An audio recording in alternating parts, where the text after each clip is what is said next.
আসসালামু আলাইকুম রহমতুল্লাহ বরকাত। আপনাদেরকে সবাইকে সালাম জানাচ্ছি। আমরা এখন আছি মানে কবরস্থানে। আমরা আসসালামু আলাইকুম ইয়াহালাল কবুর। আমরা যে দেখতে পাচ্ছি যে এই কবরস্থানে এই যে মুরব্বীদের কবর জিয়ারত করতে, এটা কিন্তু মানুষ এখন বেমালুম ভুলে গেছে। মুরব্বীদের যে কবরস্থানে জিয়ারত করা, তাদের রুহের মাগফিরাত কামনা করা, তাদের রুহের শান্তি কামনা করা। আমরা দেখতে পাচ্ছি অনেক হুজুর এখানে আসছেন, তারা কবর জিয়ারত করেন, রুহের মাগফিরাত কামনা করেন। এই সকল হুজুরদেরকে আমরা আসলে সম্মান করা উচিত, তাদেরকে শ্রদ্ধা জানানো উচিত। কারণ তাদের কারণেই কিন্তু যারা মৃত, মানে কবরস্থানে যারা শহীদ আছেন, যারা তাদের প্রতি যে দোয়া কামনা তারাই করেন।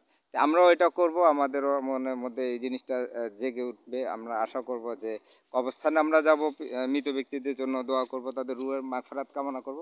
আর এই জিনিসটা সবসময় চালু রাখলে হবে কি, আমরা যখন পৃথিবী থেকে চলে যাব তখন আমাদের জন্যই অনেকে আমাদের কবরস্থানে এসে, আমাদের কবরে এসে তারা আমাদের রুহের মাগফিরাত কামনা করবে, দোয়া কামনা করবে।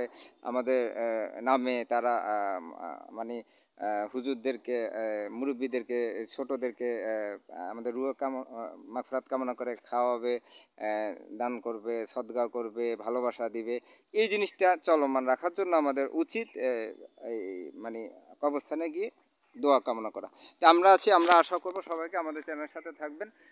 আমরা আশা করব সকলে এরকম কবরস্থানে আসবেন, তাদের রুহ মাগফিরাত কামনা করবেন, দোয়া কামনা করবেন। আপনারা যখন মারা যাবেন তখন আপনাদের জন্য অন্যরা করবে। এই জিনিসটা চলমান রাখার জন্য সবাইকে আহ্বান জানাবো। এভাবে সকলে কবরস্থানে এসে যখন জিয়ারত করবেন, আপনারা চলে গেলেও তারা আপনাদের জন্য কেউ করবে। সবাইকে ধন্যবাদ আমাদের সাথে বিষয়টি জানার জন্য, দেখার জন্য।